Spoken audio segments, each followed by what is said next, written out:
Olá pessoal, eu sou Beth Mustafa, moro em Salvador, na Bahia, e estou aqui refletindo sobre uma situação que estamos vivendo no nosso Brasil querido, nas mãos de bandidos que não foram eleitos por nós.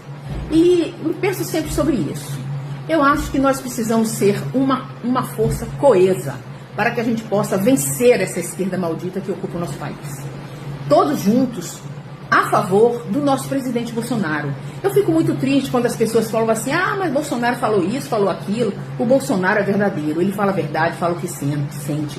Nós gostamos do Bolsonaro tramontina, que é aquele que fala o que pensa na realidade. Porque essas pessoas que se escondem atrás de palavras, que medem palavras, são corruptos que querem apenas o poder. O nosso presidente Bolsonaro é o nosso líder. Não vamos deixar que ele não participe das eleições de 26, nós vamos lutar por isso, e ele vai ser reeleito sim, em 26, porque ele representa a maioria de pessoas de bem do Brasil.